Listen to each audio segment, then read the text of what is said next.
On this episode of On the Line, we are catching up with none other than the inimitable Marcus Samuelsson. Marcus Samuelsson has taken the time to be in the studio with us. Listen up, everybody. We're learning something new about him today. Peel your ears, ladies and gentlemen. So I remember the first time that I heard Marcus Samuelsson's name. As a young cook, I was working, it was in the 1990s in New York City. And in the New York Times, there was this like Ethiopian kid that gets a 3-star review for his food at a Swedish restaurant. Yes, I'll go And at the time, the New York Times, they only wrote about French restaurants, really, like the star section. And there was like one 4-star American chef with a 4-star review, and that was considered a big deal. People, they debated whether like an American guy was allowed to cook French food at that level, and that like ruined it.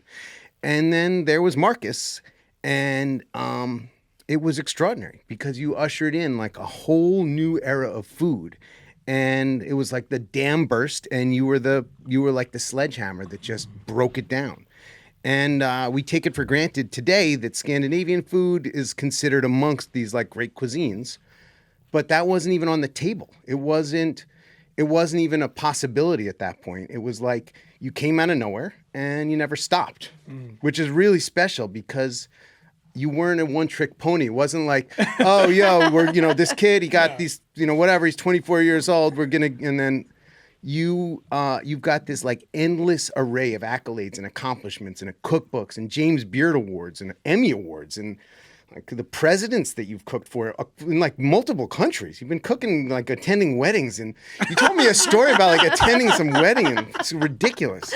I can tell you stories about that wedding too, by the way. You have restaurants on 3 continents. And the worst part about it is that you are so nice, and you're a loyal husband and a dedicated father and an extraordinarily generous philanthropist. You've been supporting the next generation of cooks and feeding the hungry and shaping the future of food policy in America and beyond. And I'm halfway done, so just break. You got beautiful eyes, so it doesn't matter. That's the good thing. And he's not an old man. He is just getting started. I am sorry, but I have to tell this story, a personal story, which is I'm not going to cry. No, I'm really not going to cry. The first time that I spent any significant time with Marcus was on a private plane. We got invited to a food festival. Wow. We were invited to a food festival, and we got flown out on a private plane. I wasn't invited, and by the way. it was my partner Mike and I got invited. Yes. And we got flown out, and I was so intimidated. I mean, Jacques Pepin was there, and Danny Meyer was on the plane. He was the only one that was like, the only one that could afford this, no pictures. Yeah. And Tom Kalicki was on the plane, and it was like over the top, and I felt so awkward and naked. And I don't know what it was that you recognized, but there was something that was so out of place, and you just took us under your wing, and you like shepherded us through the whole week, whole week. And that. I don't even remember what you said, but I had such a chip on my shoulder. And you were so disarming and genuine. Like anybody else that would have tried to help me, I would have been like, oh, fuck off. I'm the best, Yeah. But for some reason, you were like so genuine. It just kind of like melted me. And I remember I even asked you, I like straight up, I was like, why are you being so nice to me? Like, I don't understand. I love the paranoia, the New Yorker. I love the paranoia. What do you want? And you said it was like, you said, I remember being in the exact same place and someone showed me the ropes and they took care of me and you were paying it forward. Yeah. And it was like, it left such an indelible mark on me that it changed the course of my attitude as a person. And it inspired me. Like, it actually inspired me to want to be a better person. Like, it's like, wow, this person can be confident enough to actually like, not without any attitude, like just try and help somebody. And it felt so good. And you came to my house to help me like promote my new pizzeria. There was just no reason for that. And I'm so thankful. Thank you. Thank you so much. That was amazing. Can I just tell you that plane trip, Jacques always makes sure that the newest guy on the plane is good, right? So when I was there, it was always in the beginning, I was super nervous. Yeah. and then Danny always said, sit over here. Kiddo, come sit over here. So I just remember that, Drew talking, Danny over here, and Shaq always, so he still calls me kiddo and gives me a French kiss on the cheek. And so I truly have been ushered in and helped by that guard that came before us. So anytime, still to this day, when I see, I'm so excited about the new kids on the block, but also because I entered at 23, 24, which is like 6-7 years before you even start to develop. You can do food, but maybe who you are as a person, you have no clue. Right. And then you add the racial component on top of it as well, right? Which adds another dimension. Doesn't have to be bad or anything. It just adds another different thing to it. So I just always can see, okay, they're in the room right now, and they probably don't have any idea who they should talk to. And I just let's. I've been that guy. I know that. So I remember that. So Dan, you are one of probably hundreds of thousands of people that Marcus has touched their lives. You have, from when you entered New York to now, think about the amount of people you've influenced, from cooks you've worked with to young people at CCAP, to all the people that you've met on all the television shows you've done, to all the cooks you've trained all over the world, all the purveyors you worked with. I mean, everybody that has been inspired by you. I mean, it may even be upwards of hundreds of thousands of people. 1 million people. Yeah. No, but it's fascinating to me. That's a legacy alone. That alone. If you stop today, the ripple effect of that would be huge. But you're not, of course, not going to stop. We will never be able to hit the list of things that you're doing.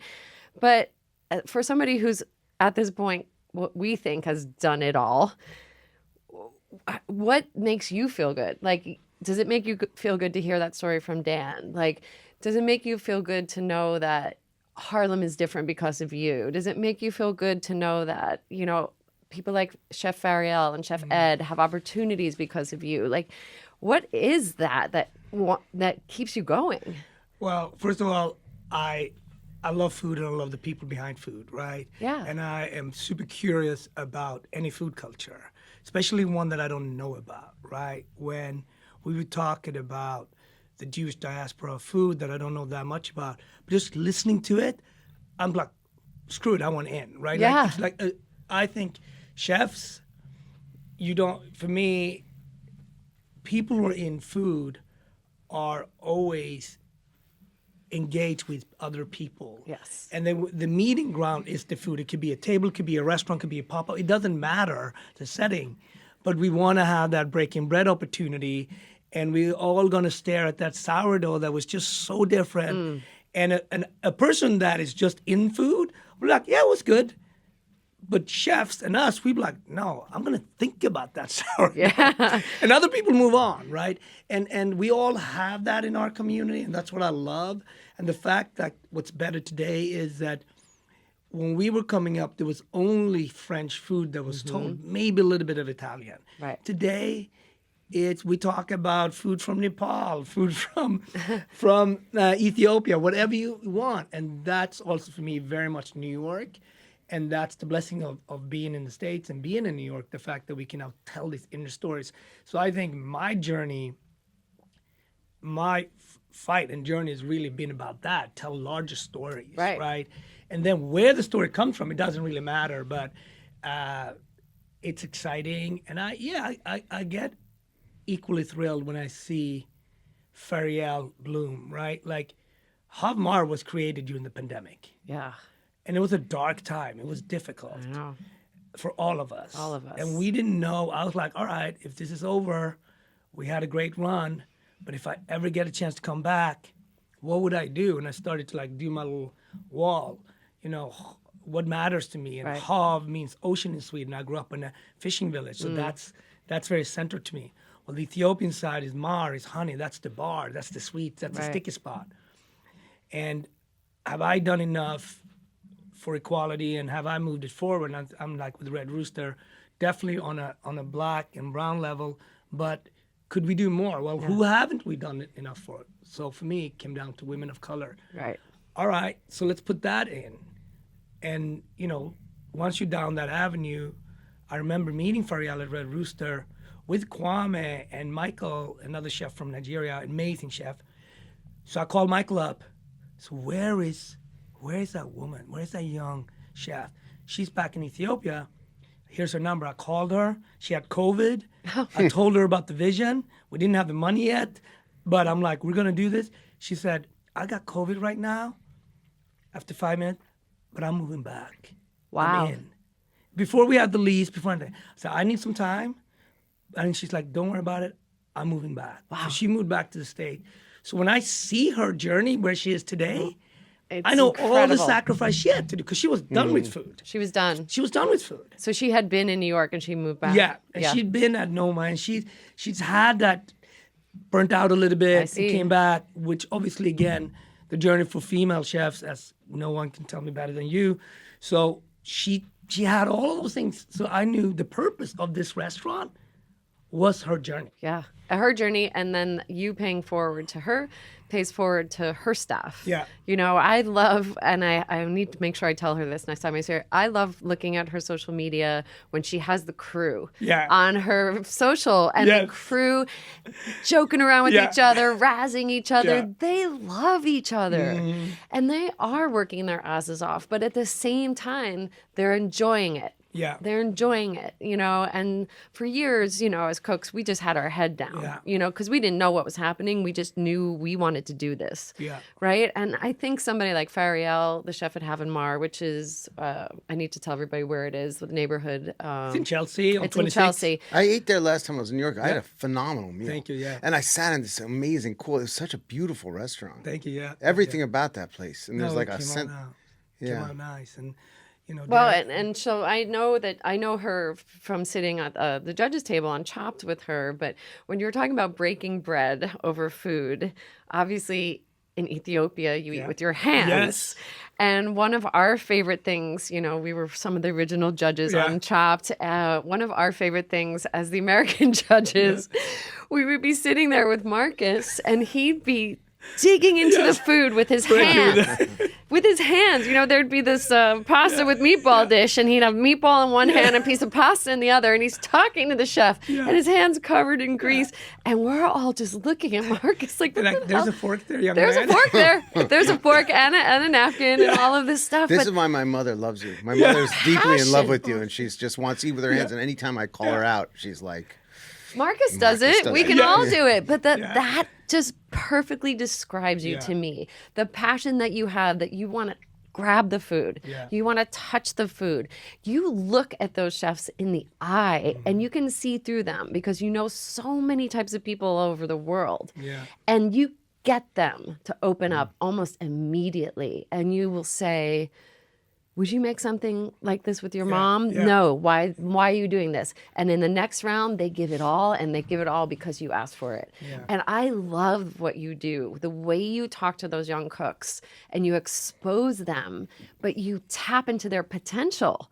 That you have this magic. Somebody must have done that for you, first of all. Yeah. But oh, secondly, do you have your a passion. mentor of like Yeah. from the old country? Yeah. From the old country. Yeah, no, absolutely. I feel the only reason why I can sit here with the two of you is because of two things, really. My parents, my Swedish parents, and the guidance that I have from them, but also my chefs in those kitchens. Because we talk a lot about how bad it was at those times, and it was. Right. But it was also a lot of love delivered in a very different tone. That come from a completely different generation. You know, I had a chef that told me from basically a month I started, he said, I'm going to fire you in 18 months. And I'm kind of like, what happened? You know, But you had I'm like, 18 months. That's a pretty good deal, by the way. And I'm like, how? I'm and I just asked getting my dad, started. How does he know he's going to fire me in 18 months? And my dad's like, just listen to him, you know. And in 18 months, he said he had my first job in Switzerland was set up. And 6 months before that, he said, here's a German book, read it. And I'm like, I don't speak German. No, read it. You can learn it. I had my Sony Walkman and I had to learn German. And he was setting me up to speak German. Do you think before that I he started. like saw the He saw it. He saw it. I didn't know, and that's my point. I had chefs that saw something in me way before I could see it, right? And I was good to fillet fish and do all that because I grew up in a fishing village. Right. I didn't know that was a skill. I didn't know you can outside this village that you can that had value. That's what you did. You thought everybody knew how to do that. Everybody knew how to fillet fish and what to do with the bones. And you had 4 buckets. One bucket is obviously for the bones, and another bucket is for all the inners. And then you have one really good one for the perfect fish, and then another one for the tarnish that you can smoke. Yeah. And there's money in all those buckets, right? You paid for the whole fish. Exactly. And then in the fishing village, it's not a hobby. It's a trade. So you can't cut off too much fish, and your uncle's going to come on. Like, Do you still fish? I do. Are you but like a rod and reel guy? No, like no. Waders and a No, fly fishing? no. We And netters. he looks sexy doing Yeah, I it, by bet. the way. It's very, yes. River That's runs through Calicchio it. and those guys. Oh, But it's so I learned those lessons there. Yeah. And I also learned trade there because with my uncles, they always gave me 4 or 5 fishes extra. And they said, don't tell your dad. And that was our cue that we can go and sell it to the tourists. And we always had pocket money. We were like 10 years old, had pocket money. You know, our own Wow. money. Yeah. Never had to ask our parents for money. And it was all this. That's independence. Yes, exactly. And then they used to sit on the lying bench in the afternoon. All the fishermen go back to the bench after they had their lunch and nap. They go back and said, we caught 80 fishes today, and you were on that boat. I'm like, we didn't catch 80. We caught some fish, but we didn't catch 80. And you started to hear all that. So those were mentors. And that was the helped me. PR. Yes, That was the exactly. PR aspect I of it. gotta ask this because this, like, I've been thinking about this for 2 days. I've been thinking about this. I was I had drunk too much fairly recently, Nice. regularly. Yeah. And I crave Chinese food. I don't Yes. know what it is, but like I crave Chinese food when I'm hungover.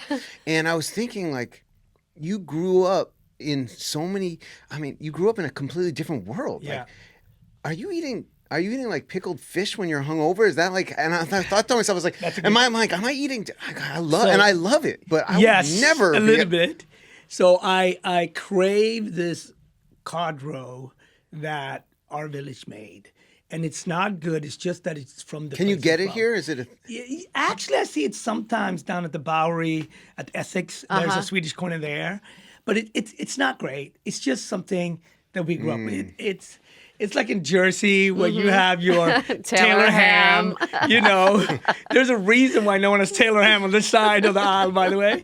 But in Jersey, you know, so it's the same type of thing. Yeah, right? Taylor ham, cod roe. Yeah, same exactly, same thing. Gabagool. So I crave that. I miss, when I truly miss something, I can crave herring with horseradish the way someone can crave sushi, for example, right? Right. Yeah. And it is, I know what it is. I'm missing that smell of being in Sweden. I'm missing not being in Stockholm because that's like being in New York, right? Right. But I miss the fishing village. Are you so like at home when your wife is not from the same environment as you at all? So like, are you? Pretty sure she doesn't is like she it when eating you're like eating smoked herring. cod roe too? I mean, how does that? It's so funny you said that because she did grow up in Ethiopia, but she also grew up in Holland on the coast. So we both come from these northern European countries and Ethiopia. So her fishing village, they make cheese right there, but they also have herring.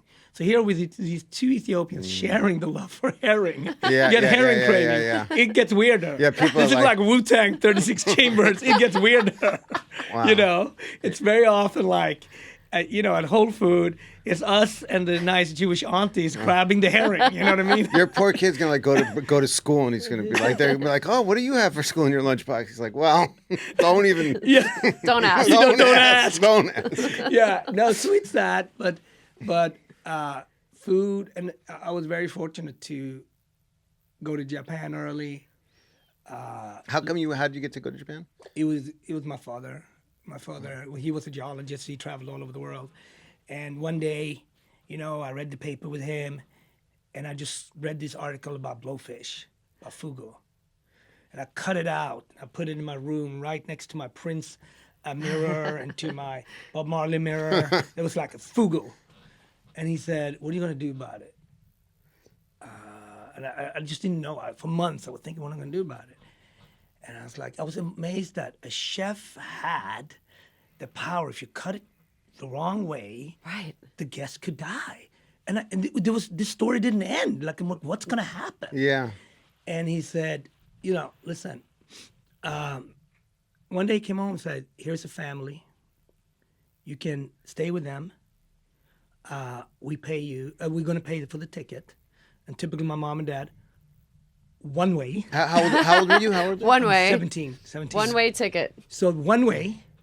So you need to earn some money. So, I'm so sorry. What year is this? Because So this this is like is 86. no cell phone. No cell phone. No cell 88 phone. or something like that. So it's like write down Yeah. the phone numbers of Yeah. in your journal. Yep. Of these people. No Google Translate. No. And no one gave you a book in Japanese to No. read 6 months earlier. No. So that was game changing, and I had to. At that point, I was already working in restaurants. So picking up the money was not the hard part. Right. But it was typical of my parents. Like, we're gonna help you, but not the whole way. Not You're the not whole getting way. the full ride, because they always wanted to test. Do you really want it, or it's just something you talk God about? helps those who help themselves. Like kicking the ass. figure when it you out. see- Yeah. So true. But obviously, when I was there, the cooking part was the least what I was doing. I learned about how to make matcha green tea, sitting on the knees and learning that culture. I learned how shopping malls, that the food was in sub basement, and I learned about miso Yes. powder and how to wrap food. Like, you could buy an Asian pear and it's this big and it's a gift. Yes. You know, in Sweden we gave, like dolls, or we didn't give away Asian pears or melons. Yeah. Right. So I knew when I came back from that, I'm like at a different step, because I'm like, I've seen shit Yes. that my 18, 19, 22-year-old guys, right, haven't seen. They don't know. Yeah. And I didn't know what to do with it. I just knew that I'd seen something. When was the first time you ate fugu, blowfish? And we, Then? 2 weeks later. Did you ate it before you cut it? What was the No, I didn't series? cut. I never wasn't cut allowed to blowfish. cut it. You weren't allowed. So these restaurants, it's a movie by itself, right? Right. Because first of all, they're seasonal from October to January. Is it Osaka or? It's in Tokyo, Tokyo. yeah. And there's sub basement. So you down all the way in the basement, because they're only for 4 months. So you go down, and then again, it's like going to Chinatown or something like that, right? Yes. You go down, you go up there, and you open up, you come out of the elevator, talking about being in a different world. But then you got to, again, the blessings of being black. You're in Japan. Do people just like stare The at you? whole room goes. Record scratch. Oh yeah. Wow. And the family's like, this is our table, Yeah, and they yeah, just yeah, yeah. continue. But then the food comes out, and it's a 7-course meal, not garnished or anything. It's only fugu. So it starts with a sashimi, goes into nigiri sushi, then there's a fried a little bit, and then in the end you end up with basically congee of the bone, and really good rice, right? And 2 hours later, I didn't know what hit me. I'm like, I don't know if I'm ever gonna move back. I Yeah. just hit heaven. Right. And I didn't know about umami, but obviously that was umami and seafood. Sure. And again, I felt like, oh, I got $1,000 in my pocket. I got nothing, but I felt like I'm the richest guy in the world because I know something and I've seen something. And that was my step always, because I'm like, I've traveled and I felt things and I saw things. But obviously I got checked so quickly. But once I got back, it's like, hey. Welcome back to New you got York. to back. You got checked. Humble pie. Take your blowfish in the Yes. garbage and take it right down to the street. Exactly. That step only works for, Doesn't work That's what in I New love York. about like opening a restaurant. I think I've never opened a restaurant where I Humbling. wasn't like doing plumbing the toilet at some point during the opening. It's like, oh my god, I'm in the dining room. It's like the bathroom's broken, buddy. Get back to work. Yeah. That is why. Yeah. Well, then that's why I think for all of us in this generation too, travel is so important. Travel is just key. It does those things for you. It makes you feel like you have knowledge that is in that bank, in the bank. But you, Dan, we don't want to stop. No. We don't want to stop. Like anybody who looks outside and looks in at you thinks he's seen it all. Yeah. But you haven't seen it all. Hell no. You haven't And seen it it's- all, I'm but like also curious. seeing it through other people's eyes. Like Yes. I love music, we all love music, but you get to touch these musicians Yeah. now and have them in your restaurants Yeah. and meet them, and even all the characters in Harlem. Yeah. But like music to me is so special, Mm-hmm. and I know it is to you too. And I feel that chefs and musicians have a tie, Yeah. and the fact that we now get to pick their brains. I know. And I amazing. think we can take our food journeys and then look through other artists' eyes. And it just endless. Yeah, It's I can tell you a endless. fun music story. Same hotel where I was working in Gothenburg. Prince was staying there, and they had I'm gonna Back when you were cry. hanging out with Prince? No, I'm I gonna was cry. not. Listen, I was. What so, year is this? This is Same, like 8, 9, something like Gotcha. that. So I was like, the sous chef said, we got 2 tickets. Which cook's gonna get them? And I was like, just give me all the bad chefs. I'm gonna get these tickets. I got the tickets. greatest concert of my life, by the way. Mine That- too. What a Incredible. Mine too. Right? Unbelievable. Yeah. To this day. So you go. So I was like cocky. Call my girlfriend. We go and see Prince. I walked around in school with the tickets, and I was like, I wasn't even like the biggest guy in school. So I was like, you can't show this ticket everywhere because someone's gonna snatch Yes. it. But anyway, I bring my girl. We go to see Prince. It's absolutely amazing concert. And then it's like maybe 2, 3 songs left, and this big guy, this football guy, comes over and say, "Hey, do you guys want to go to after party?" And I was like, "Yes." Of course. And then he just looks at me. He was so much taller than my girlfriend was behind me. He's like, not you. I meant her. And I'm like, all of a sudden I'm 6'5". I'm like, Yeah. no, we're not going. Then all of a sudden, I'm going. and then it was like, I love what do you her. mean? And Whoever then, she is, I love and her. then it's like, what happened? It went from the best night in my life. So, back out. My girlfriend calls her. We go to the public phone. She calls her girlfriend. Get dressed. We going to Prince after party. Okay, I'll be there in 20 minutes. I said, move. I have to call my mom. Public's going, come and pick me up. And my mom was like, it's 11:30, 12 o'clock. My mom was like, on the school line, my mom was like, what happened? I thought you were like on a Prince concert. I said, just come and get me. Don't ask me the question. Just come and get me. And then in the car drive back, I was like, Ego I'm really crushed. worried. Who loses his girl on a Prince night? Can you tell me what really happened, Marcus? You can talk to me if it's anything you want to say. I said, I have nothing to say. I have The next nothing. day at school, I ran to school because, of course, I wanted to, I don't want her to get to school before me. She got to school before me. It's like, we went to the after party, but Marcus wasn't invited. So we went from the coolest night of my life to the worst night of my life. And everyone said, you drop your girl at a Prince night? It was horrible. This is not Yeah. this is not the Marcus I know. This no. is not No, the Marcus never. I know. No. Who I was just at your Baha Mar Food Festival. Where they love you, Amanda. That might be a stature. I love being Where there. is this? In This is in the Bahamas. in the Bahamas. Yes. Marcus has multiple restaurants there, and he has unbelievably orchestrated this wonderful food festival. We do a lot of food festivals. I have to say thank you because this is the one that takes care of the chefs. Yeah, and I think you're good for the next 22 years. I or hope so. something like that. I'm always got my fingers crossed for the invite, but you just single-handedly brought in. Yeah, we saw Boys to Men 2 years ago, but this year We had a man crush. Can we just admit it? just Sting Sting and Oh, well, really? and well, Shaggy. I lost my man my crush favorite. instantly when Shaggy got Yeah. on Yo, stage. Shaggy's Instagram is my favorite Instagram. He's my favorite Instagram. Yeah. I just can't even get enough of it. And he's also my karaoke. Just Yeah. Oh, good. It wasn't me, or what are we doing? Angel Baby. Well, Yeah, Shaggy, there you go. Good. Shaggy's on stage with Yeah. the wind blowing across his very flowy Yeah. shirt and pants, Yeah. and everybody's just Sting who? Yeah, no, Sting it was who? amazing. It was amazing. We had fun. This is the crowd you're running in now. But Amanda, can we talk about? I was thinking about this that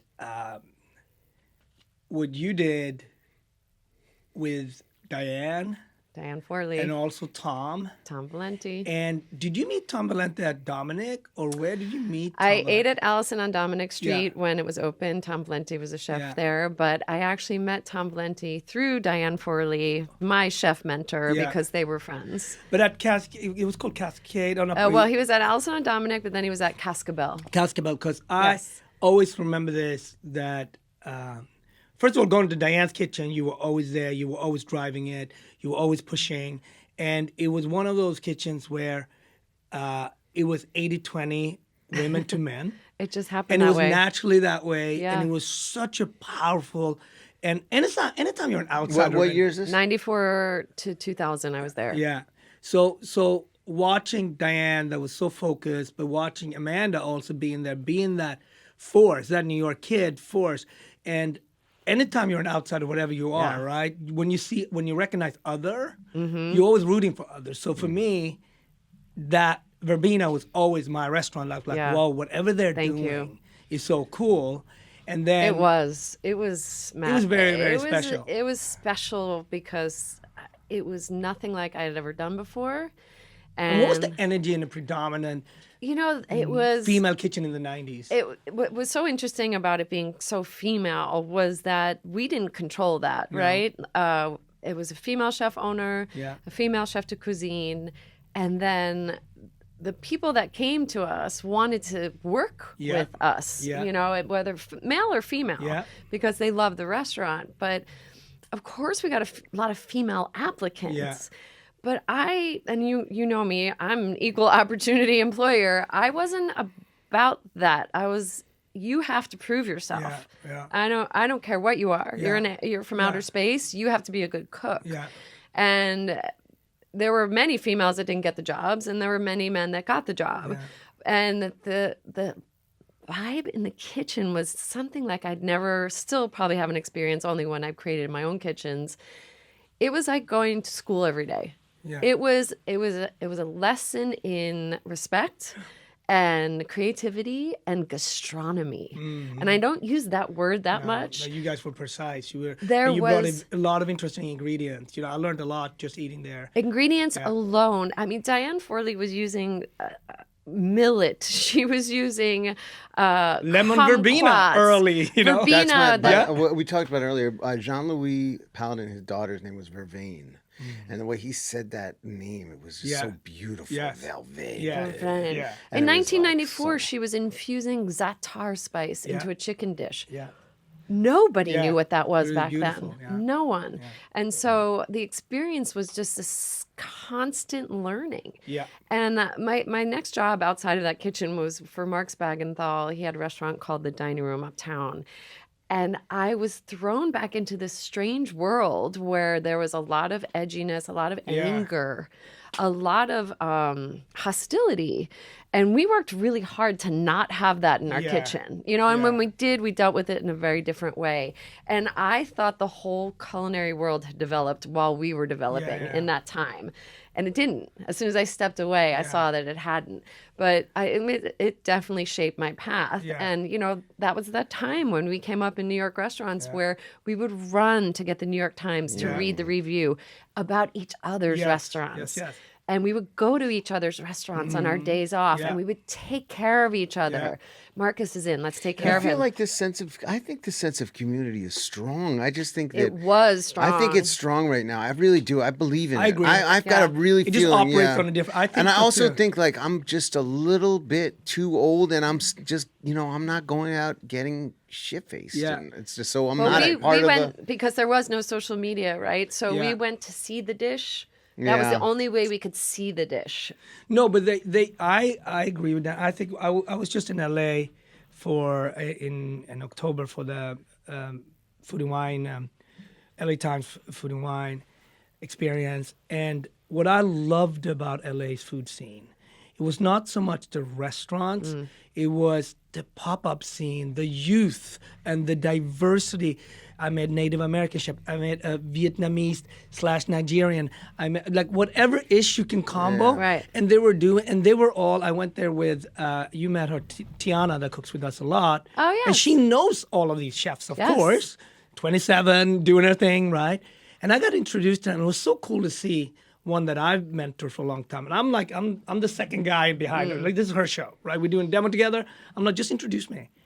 And so I agree with you. I think they're doing it. It might be on Snapchat or however. Right. They also can't afford to do a restaurant, brick and mortar, so they just take it to the streets, and the creativity finds its way to happen. They're all doing pop-ups in each other's homes, or whoever had the biggest crib or parking lot. Dude, I tasted the most amazing chicken kebabs, and the guy was like... They marinate just in onion juice. They just blend up onions and marinate lamb and chicken kebabs. And he's like, I brought these from my home. I forget where he's from, but he was just on the street. I was like, where's your restaurant? He's like, oh, it's on the corner of whatever. And it's like just a grill on the street. And he's just doing it. But I do think that the LA food scene is extremely vibrant. It's not always restaurant related. And who cares? Right. Who cares? It's living and it's breathing. And it's not... In New York, we set for, we know where the bar is when we walk in. We know where the table is. In LA, I think it's climate, but it's also, of course, the fact that LA is a little bit more much more spread Yes. out. We got space. Yeah. I want to do underpass in LA. There's like so many free underpasses. Just like set up a restaurant. Yeah. I gotta ask you. Sorry to bring it back, but like, what are you're supporting so many people? You got like all these restaurants and all these chefs, and you're so like very humble. You like to talk about all the other people, but like. What are you cooking yourself? Is it at home are you cooking? I know you're working with these guys and you're developing the restaurant recipes, but are you cooking for yourself anything that you're like inspired by or a cuisine? Are you making Japanese food at home or? You had to make breakfast this morning. I, make- bet. I make- It's like yeah, scrambled eggs. Yeah, but no, I obviously having small kids doesn't matter if you're a chef, right? When they are picky eaters, which all, not everyone, but a lot of kids are, right? Yeah. Just winning that is important, right? So, and I'm sneaking stuff in left and right. Those pancakes, oh my God. What do you put in there? Quinoa, we're getting our proteins in, of course, Ooh. chickpeas, smashing bananas and getting them in there. And no honey, no sugar, Right. maybe a little bit of grandma's honey. Is there cardamom spice? Yeah, in yeah, there? no, we're getting turmeric into that too. Yes. And we're sneaking, right? So it's always about being one ahead. And then if I do a fish patty and I've had too much broccoli, if I don't chop it down fine enough, oh, my son discovered this is broccoli in here. That's why sweet potato carrots are great because you can just puree them up.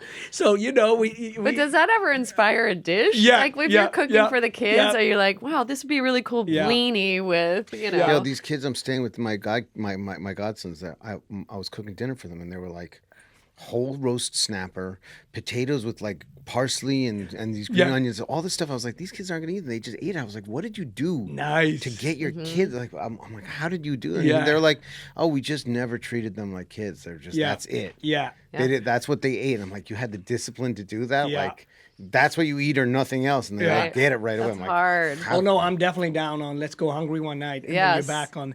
But it's so interesting, and we're cooking a lot. Actually, Zion now, he loves the Rooster Cookbook, but he really likes Thomas Keller's Ad Hoc Cookbook. Wow. The images are amazing, and he loves to read about it. Your son Zion, who is Yeah, now 7. years old. It's Holy all about the pictures, shit. and then he gets in reads the is recipes. picking up have you Thomas eaten at Ad Hoc? Keller It's a cookbook. great restaurant. Yeah, It's I've eaten that out. great Yeah, restaurant. Yeah, great. That's Actually, incredible. I think my favorite Thomas Yeah. restaurant.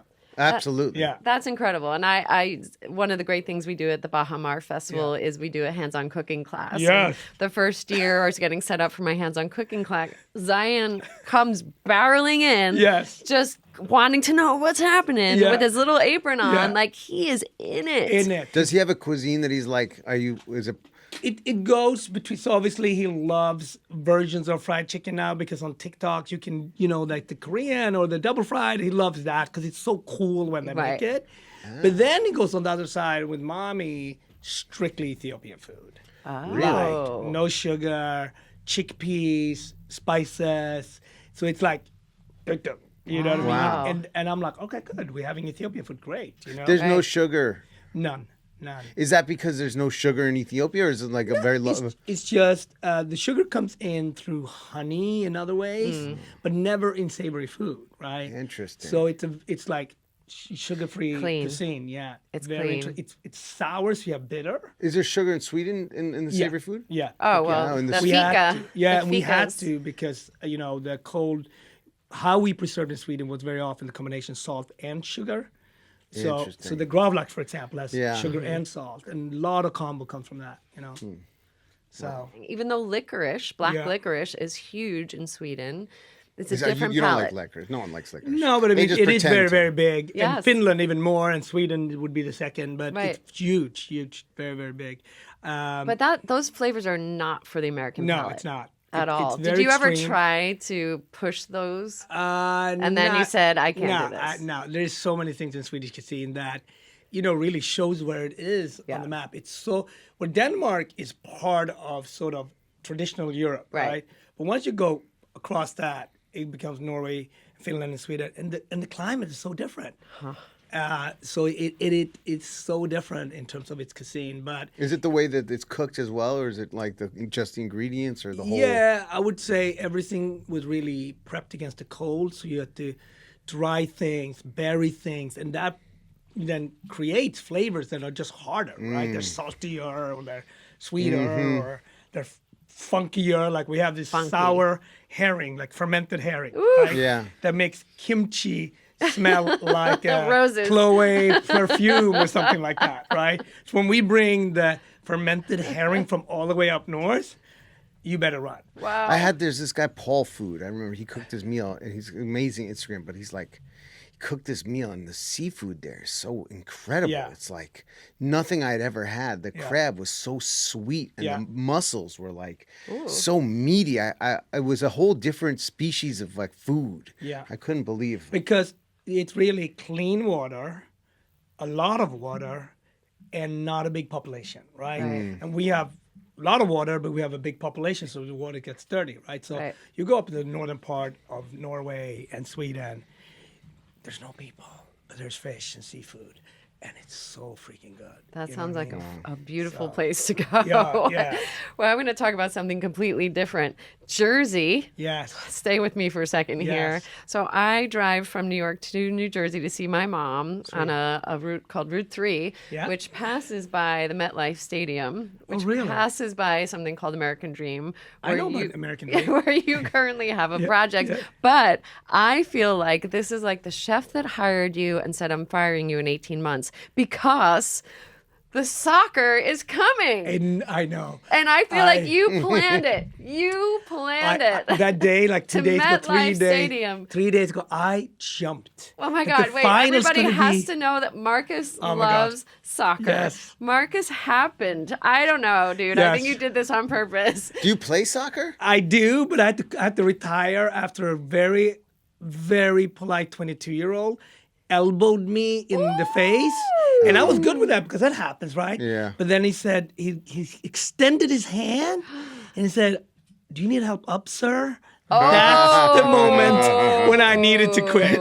He was too polite, too good looking. And I'm like, I've taken elbows in my face forever from chefs and soccer players. 3 letters. And you brush it off. S-I-R. And I was like, S-I-R. get the fuck away from me. And after the game, he's angry, that man. He's angry. I'm just trying to see if you're okay, sir.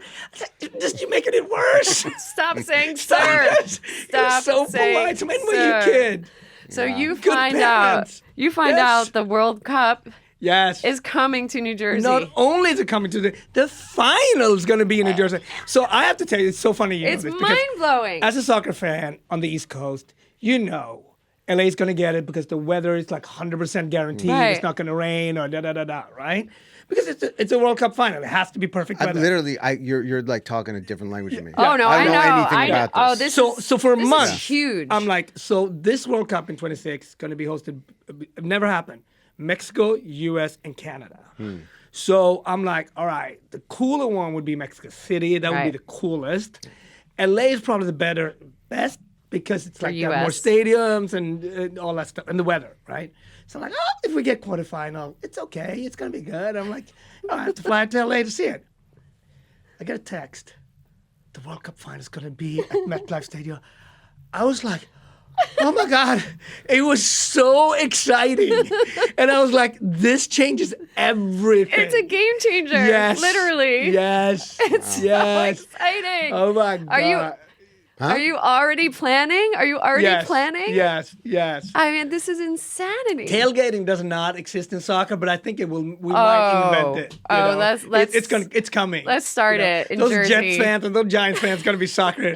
They're gonna be soccer dudes. I am so excited. This is so shocking. Can we bring to Dan me. back into the conversation? Can we just, No, sorry, no, I'm sorry. no. You should just keep on going. I feel like I'm at the zoo. This Yeah. is incredible. I'm like, this is such a foreign world to me. That you guys Jersey love and soccer. No, Yeah, yeah. I was born in Jersey, but you like love this Yeah. game so much. Yeah. It's so exciting. Yeah. And are you following? Is it the Premier League, and it's horrible. You follow it every time. My wife on Friday, she's gonna ask me, "We're gonna have a great weekend," and I was going. Does to she love soccer? Not as much as me, but on the Yeah, World but- Cup, yeah. absolutely. So on Friday, oh, let's have a great weekend. What we're gonna do with the kids, all the stuff. And I was like, it's Friday. We don't know how the weekend's gonna go. Arsenal plays on Saturday or Sunday. We don't know how the And weekend's it's like gonna we don't go. know. We have no idea. And then if Arsenal loses, it's a horrible weekend. Even if the kids, so like, don't ask me on a Friday. Ask me Sunday at 4 if you're How's gonna the have a great weekend weekend. Yeah. It's like we don't. And also, you know this. Don't ask. I mean, we It's were horrible. so my boyfriend got me really into soccer, and he loves it. Yeah. And you know, we were almost on a plane to Brazil. Like every time, it's like, how are we gonna get there? What are we gonna do? And Yeah. so as soon as it was announced it was Jersey, he was like, what are we gonna do? Yeah, like Is there how are we, soccer how are we food? getting tickets? Is a little bit of soccer food, Or is but it like not- country specific? Yeah. or- So what you do is you kind of like do it around. If it's if it's the nations that play against each other, Yeah. you cook basically Based on what based food? on Oh, that's yeah, cool. So it's cool. That's very cool. But in the stadium, it doesn't really happen. You kind Yeah. of do it pre-parties and stuff like that. Well, that's a very different thing because the last World Cup, you were not allowed to have drinks Nope. or food in the stadium. well, Yeah. oh, because it was in one of them places. Yes. Yeah. I forget where it was, but anyway, so I needed. Oh, it was to in tap, Qatar. Yeah. I needed to tap into your Yeah, excitement. no, for it that. was crazy, and it happened this week, so I'm still kind of on a high. And it's gonna be fun. We got to figure it out. Yeah, no, it's gonna be A figured box, out. It a is. half, a It's quarter done. of the stadium. It's How do we done. do it? Yeah, with joy, So I'm We're so doing it- glad. we're I'm so doing glad. it with Have you ever joy. gotten to like go out on the field with these guys, and have you been part? Because you're Yeah, you're a star. yeah, You get to experience yeah. that. All of the above. Oh, and really? You feel like a little kid. I mean, amazing. I've been lucky enough to throw out the first pitch at a Mets game a couple of times. That's actually. very- did you And hit it's the- fun. did you hit the- I did, and Oh, I had to God bless practice. America. Yeah, Thank you. But That's you know, huge. You don't once want I- to be that guy. Once you go on a soccer field with the guys, it's pretty Oh, my God. amazing. So That's your Yo, star. could you have any a little bit? What was it about? Like, where were you? it was Yankee stadiums with NYCFC. Yeah. Mm. And they got a cool vibe. It's all like they got drums and everything, and you just with the team hanging out. You're just being like 10 again, just hanging out. And you're cooking with these guys, or are you just? Sometimes I cook with them. Sometimes I that. I go It's out. so funny because like because I'm not a sports Yeah. guy, and I've had a bunch of opportunities, and so many of my friends care so much about it. I always Yeah. give it away. Yeah. Like, I remember my brother was like, "Yo, we got tickets, 50-yard line for the Super Bowl," and I was like, Oh. honestly, you gotta give it to somebody who cares because it's Mm-hmm. gonna be lost on me. And I'm like, So I've done someone's that on gonna- Super Bowl. yeah. So I've cooked at many Super Bowls, Yes. but and Yeah. then they give us the tickets. I'm like, give it to the line cook. Don't give it. Yeah, Because someone it's like that- somebody needs to appreciate it much better than me. Yeah. And I'm good if I see it on a TV screen or Yes. yeah, I want to be able to get Yeah. up and go to the bathroom. yeah, So sorry. Okay, Grandpa. yeah. I love that. I love that. Yeah. So you can we talk about, is it Metropolis? Yeah, Can we Metropolis, talk yeah. about a little bit Yeah. about that? I'm sorry. Fantastic opening Yeah, party. yeah, Thank you for yes. inviting me. By the way, Marcus knows how to throw a party. If anybody was to. wondering, Has if to. anybody was Yeah. wondering, Yo, you support the arts and you Yeah. get and you make sure to always do it, which is something special. Metropolis, just that building, right there. Beautiful. Think about, we all lived in Very New York at that time when 9/11 meaningful. happened, so it's a very meaningful place. And before we opened the restaurant, I said to my guys, listen, Michael Lomonaco's got to come here first. We're not you got to get the start blessing. cooking. So Chef Michael Lomonaco came in, talked to the team about what it meant to be a chef at Windows of the World. Wow. And because That's huge. For anybody listening, who anybody who doesn't know this, Michael Lomonaco was the chef at Windows of the World in the World Trade Center, and happened to go downstairs for an eyeglass appointment on September 11th and survived. So for him to come in and talk to your team, I mean, I have goosebumps all over Yeah. my body right now. That's huge. And also the way Michael is and was, and the way Windows of the World was, it was for everybody. Chefs could come down and have events there, or we could go there for brunch and just have he was so open, and the place was open to us.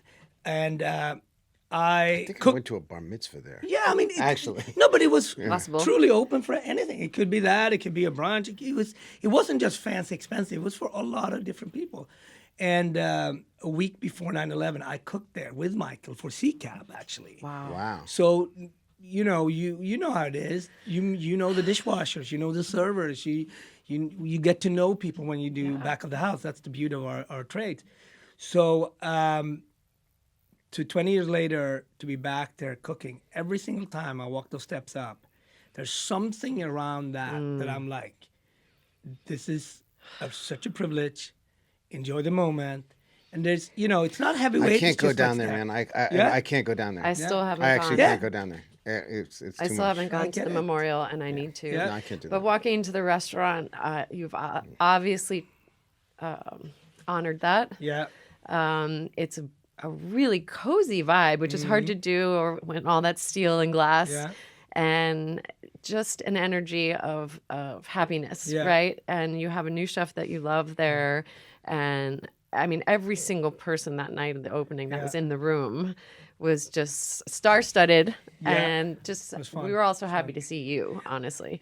But the journey of a chef, and that's what I love us, and I love our tribe. I knew that if we would do this, I wanted new injection of something new.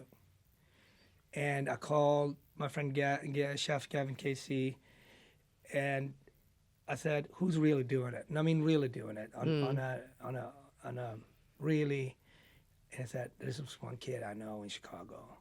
And then I called another chef in Miami that was on the U.S. Couture team, used to lead the U.S. Couture team. And he's like, "There's this one guy I know in Chicago." Oh, wow. And then I was like, "What's his name?" And then I called James Kent, because I always love what James did too. So You know, I went to high school with him. I didn't know that. Yeah, He's such we an went to high school together. artist and such a Yeah. cool guy. He was a thug back in the day. I think he stole my Yankee cap. I love that. Good on him. They used to call him Jamal. Jamal. And then one day I was like, "Yo, this guy paid his dues." I'm not even joking. It's not. Because he does graffiti. He used to do Yeah, he he did graffiti. It was I a whole think thing. Jamal But might you know, be- he married his high school sweetheart, and Sweet. they were a thing back then, and Yeah, sweet. he was always. He was always a dedicated, Yeah. And when I was joking around and like he was dedicated to the craft. Jamal. Yeah, he's dedicated to the craft. He did Just it. checking. Is that what you're going to Yeah, call him Jamal. from now on? No, but he told me about the graffiti story, which I Yeah. was like, okay. And he knew it, like, and so I called Jamal. I called Chef Yeah, James. James, yeah. sorry, I'm so sorry. And, I just I love added that. And he said, "Yeah, man, Ed is the shit." Wow. And I just did what the kids did. I was like, because I waited for Gavin to get the number and all that. Then I got so excited, so I just hit him up on Instagram. Amazing. Yeah, and then The best DM of his yeah, life. Yeah, and he called me, and then we started to talk, and What kind of food was he cooking? I mean, obviously In Chicago. working for Chef Grant and the Linea Group. At Alinea, Super okay. high end. And he knew we talked about it, that's great and that's discipline and techniques, but I want to create a restaurant that people are welcome to come and eat at 3, 4, 5, Yeah. many days a week. So we talked about that. And, but then once you can talk about it, but then once we started cooking, Then you knew. it's like a musician. It's like, that's when I was like, So are you like cooking in your house, or are you at the restaurant? we How cooked does at that? Hov. We Oh, cooked you at cooked Hov. at Hov. And So- the beauty was not doing lunch, was that we were in early, just cooking food. And at you Hov. know the direction it's gonna go, but you're like, yo, we're trying to come up with a burger, and we want Yeah. it to be a specific thing, or how does that? No, it was more about, I was like, this has to be that New Yorkers, not just people in Manhattan, feel welcome. We're in the southern part of Manhattan where immigrants, feel welcome and came to and entered to. So let's have that. It used to be it used to be a market called Day Market there. We used to be the oyster capital of the world. I was like, come with me to, an outer borough. Let's go way out in Queens. And then Ed grew up in Queens, right? So I'm like, all Queens has right. got the. I mean, The- speak more some of the languages than best- anywhere else in the world. but the also best food is- Yeah. Yeah. So it was like, In all the I boroughs. don't want to impose in the beginning. I was like, here are the parameters. Okay, what would oyster look like? And then And What do oysters look like? So he came back with this really umami bomb with the XO. So it's actually part of that dish is still on the menu. You're making XO sauce, Yeah. And then So he's like, cool. I like said, dried scallops. I'm so yep, sorry. Yep. And bonito and all of it. That's amazing. And then I talked about there used to be a market here.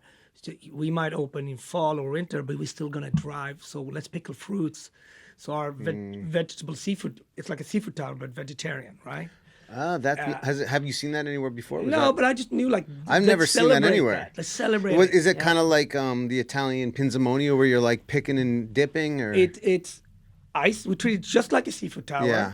But now we do some lechpest, so some late seasons so we do pickled plums, pickled things yeah. but then also carrots, cauliflower. But then although the at sauce, Blue Hill Stone Barns they did that, and I loved that. Yeah. Remember Yes. the vegetables from the garden? It was Yes. so so spectacular. it's out, and obviously spring's going to get Yeah. even better, and pickle some chilies, so it's really fun, right? That's such a brilliant idea. And then smoked fish tacos. And not to mention, you're like, serve some carrots and charge them up. yeah.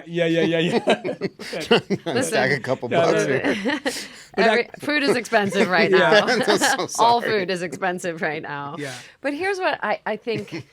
I think every person kind of wants to know, like, how Marcus Samuelsson does so much. Yeah.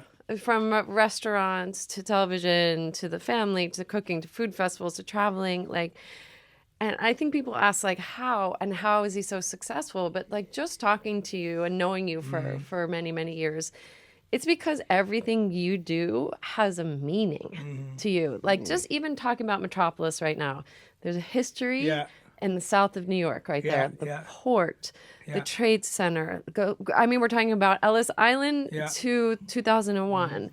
Harlem had a meaning for you, a big meaning. Everything, Aquavit, your entry into New York City culinary scene, that has a familial meaning to you. I think when somebody looks at you and thinks, I want to be like Marcus, everything has a meaning to you. Everything is meaningful. You're not going to do something just because. No. It's thoughtful. It's historical.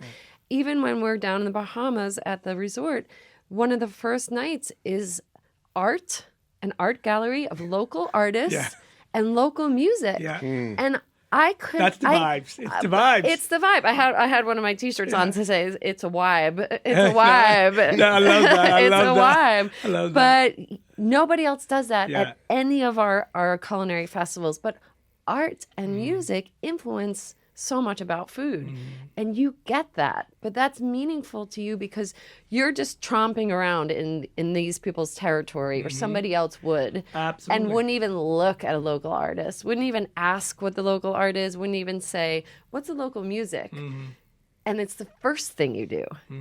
How does... Well, it's simple to me. I've been outside of many times, and I've been an immigrant 7 times, right? So those... What do you mean 7 times? Well, I lived in Switzerland, I lived in Austria, I lived in... But France. New York's your home. I mean, you Home, belong here. Yeah, but it's like knowing that you step Marcus into a is room 95 and years it old. It smells. But do you feel like you belong here? I mean, you I belong do, here. but I always feel like my wife. I wish I could give more to my family, more to my wife. So because the opposite of that is, I wish I could spend even more time with my family, and sometimes I just can't. Right. And in my world, it's when you're by yourself and you don't have family, it's the easiest thing in the world because you don't measure it against anything else. You're just Right. driving. The minute you moving in with someone, and the minute other city life happens, it's and that is the thing that how do I compromise on it? And Is it time to I mean, I know you got creativity coursing through your veins, and you got a million things we all want to do. But are you just happy at home and it's time to just chill? Or it's a great question. The honest, I love being home, but I have to drive through my creativity. my wife is constantly looking at me. She's like, every time you go to do I'm here in New York. And she's like, this is time that we could be just together. Yeah. Why isn't that enough? Yeah. And I'm like, and I stopped me in my tracks because I'm like, it should be enough. I don't know why it's not enough for me to just want to just be sitting home. But she loves you for your identity. And that identity has to continuously be creative. And I don't know. I feel guilty. I know your drive will never stop. Yeah. And now you have a different kind of a legacy. Yeah. Right? Like your legacy is in all those kids, like we said, with CCAP and Yeah. every kid you've touched in every restaurant around the world. I'm one of those kids. Yeah. Dan is one of those kids. But now you have Grace and Zion. You know, that's a whole different kind of legacy. No, it is, and it's so much fun, and And the you know, smile on your face right now is and incredible. I live with that. I'm the fourth most popular person in my own house. You know, I know love that. I Very know different than the outside world. There's mom. There's Zion is the most popular Of person, course. and Grace is wherever Zion is. Then there's mom, and then there's space. Then there's me, and the space could be the male. It could be anybody. Could right? be anybody. And but we have fun, and we have so much fun. Well, I as a always thought family. about that. Like, you got this guy, like Obama, he's the president of the United States, you know, and he's like a magic. Yeah. You know, for me, I'm like, this is like a different, you know, race. It's like who could this even be? Yeah. But you know that in the morning, his kid just hops in the bed and Yeah. wakes him up, and Yeah, you're like, yeah, he's yeah, just yeah. making eggs, and he's got to Yeah. brush his teeth, and Yeah. and like, Yeah. you know, he brings you right back to earth. Yeah. Right back to No, earth. the kids they do that, and that's so good though. Yeah. I'll tell you, I'll tell you just something that, you know, we had an opportunity 2 years ago to say yes to open a restaurant in Ethiopia, right? And I've always said no, I'm not going to do it if it's not right, and then. How come you said no? Because it's just too. I just didn't feel like the building or the square, or I just didn't think it was right. But then when this new, Is it because it's like too expensive, or was it? there was a lot of things conflicting. A lot of it I Yeah. didn't know. I feel like your the identity. intuition, though. Yeah, and but it Because was you're like- because do you feel like an outsider there? No, I or- just feel like I with my wife on my side, with the building being a tall building, and knowing that people would look out, and it would be, you see old artists and you see new artists. This was meaningful, not just for. What's the environment like? Is it very very poor there? They got No, they got it's cash blend- there. It's blended. It's everything. It's right? like New And- York, like Queens or. Not quite like New York, but it's a little bit older than New York. But yes, yes, aspects of it is. But so we opened this restaurant on the 47th floor in the tallest building in East Africa, together with a cooking school. And 10 kids every year is going to have the opportunity Oh, that's to amazing. travel and go and experience, right? So we do the opening party, and it's a good party. I'm sure it's a good party. We did a big opening party, and then the next day I said to it's time, our tribes has to come, because we come from the countryside. And we, you invite 10 people and 80 shows up, right? So the whole tribe comes in. That's like the Puerto Rican family You know, that I you know. know, the tribe, and they are dressed, with their finest. And, the only challenge is that the restaurant is on the 47th floor, so we have to take the elevator. Will they get in And the they've never elevator? been in an elevator. And that's when it kind of hits you, the different realities. We think I know them, I've eaten break bread with them, but now they're like praying. And these they get elevators, in? like you look at it, Oh my part of God. for us, it's like, oh cool, Yeah. I'm seeing Addis. It's a vibe. It's a vibe. It's a right? It's a vibe. vibe. And we have to do like all praying, get the kids are like running into the elevator because they're in the city and going up. And then anyone over 40 is like, we walk. I said, no, you can't walk. You can't You can't walk walk. up to 47 You floors. gotta- so we get them. So the whole thing was getting the family in the elevator. And the moments like that, when you realize how far, and that's when I also think about, I'm a lucky son of a bitch in the sense of that I did get adopted.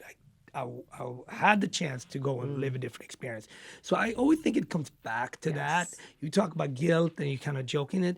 Maybe it's guilt. Yeah. You know what I mean? It's like half joke, half true. No, it's not You know what I mean? joke at all. Because I Yeah. think about it all the Yeah. time. Like I started making pizza because I'm like, I'm making this fancy food in this fancy restaurants. My friends and my family can't afford to eat it. Yeah. And that's like 1/10 of the disparity. 1/100th of it. And then that's a really hard thing for me all the time. And you give back so much, Yeah. but it's like, unless I just dedicate myself to giving everything, I want to like tear my Yeah. fingers off. Like there's never enough to give. Yeah. But it's interesting. Who pushed you on the fact that it was always that it was expensive to eat at your my- mom? Like, who was on you? Yeah, well, I grew up. We we had the landlord pounding on the door. We couldn't. Yeah. We never went to a restaurant. I went to a restaurant twice my whole life. I mean, a taxi cab was like. I mean, that was luxury. Yeah. You know, never. Why are we doing that? Never. Yeah. I mean, never. Yeah. I remember the greatest was my mom. Genius. Anybody? Sorry, I know we got to wrap it up. Yeah. My mom. We were Christmas morning.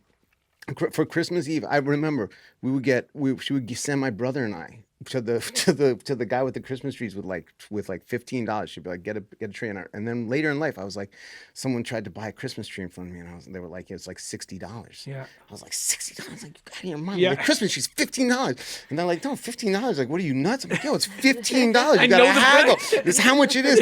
And then I'm like clicking back. I'm like, yo, it was Christmas Eve, the night before Christmas. My mom, we had $15. It was like an 8-year-old kid and a 13-year-old kid. Like, please, sir, we just have have some $15. more. And I'm like, my mother was a genius. Brilliant. She got Brilliant. there. She knew it. No, but I asked that because when I was going through that time post 9/11, that we Yes. all as chefs and coming up, who cares about fine dining September 12th? Right. Like, no one, right? And, so I started talking to my mom, and she said, but Marcus, here's the thing.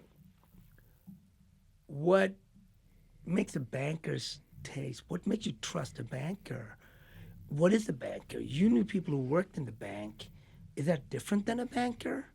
And why do you trust their taste only? And I couldn't answer it. No. And then she's like, I've seen you. You're happy in Harlem. When you walk, there's a lot of space. You're happy at the Polo. Why don't you open a restaurant in Harlem? So it was really my mom that started to push on these. And she said another thing that was very simple. Why do we always have to travel? And why is it always expensive to where you work? Right. We work too, but we have to get over here, and then it gets expensive, and everywhere you take us is expensive. What is that about? And she called me on this, this is not you. Right. I know you trained for it, but this is separation there, right? Sure. So do something that's affordable, do something that makes you happy. And that's really with the rooster, the genesis of rooster. Sure. And when you speak, just when you talk about your mother, you can't BS her. You just can't. Right. She's like, And that club downstairs was so Yes. fucking amazing. It's good stuff. It's so amazing. stuff. And it was like Yeah. it was like I went down there and Yeah. I was like, yo, this is what I imagined it's Yeah. supposed to be like. I got Yeah. to experience Experience that. it. That was so special. Just like my partner's dad said, has seen everything. Yeah. He said our very first night we had Roberta Flack, the opening, because we're like, we got to save our money. We give something iconic and big. And we call up Roberta. She's like, you guys can't afford me. I was like, thanks, Roberta. She's like, screw you. I'm not doing it. And then she's like, Roberta, we cook for you. She's like, I don't need you. I don't need your And then food. eventually, 5 minutes before, we didn't know she would show up. But I'm like, the band is here. So she will show up because she's not going to let the band down. Like 5 minutes to 7. Roberta Flack, don't talk to me, don't talk to anybody. And she does everything, and it's amazing, right? And then my partner's dad steps up, that helped us with all this, right? RC steps up to the set. Well, it's all downhill from here because it will never be cooler than this. And he was right. And I was like, you got a point. You'll never be cooler than this. Ever. And I was like, only a New Yorker. Only a New You Yorker. feel good about yourself, chest out. Yeah, and that's No. it. All right, you should That's close the joint it. now because there's boo after this. Ooh. And I feel like that's how we should close. That's how how I we feel should after close. this episode. We're By the done. way, we're never gonna gonna have a cooler guest than Marcus Samuelsson. Marcus, Thank you, I guys. love you so much. Can I say congrats? Thank This is going you. to be iconic. Aw. This is going to inspire. This is going to be a corner that we as chefs in the community want to come and share. Thank you. And thank you for making it really comfortable. that know? means a lot to us. right. It's Thanks. really special to have you. On the Line was recorded in New York City at Dubway Studios. Thanks, Al. Our studio engineer and editor is Mark Frangelo. Our theme song is an original composition generously donated and played by Chef John DeLucci. Our producer is Cindy Augustine, and our co-producer and publicist is Jesse Gerstein. That's all, folks. Thanks for listening.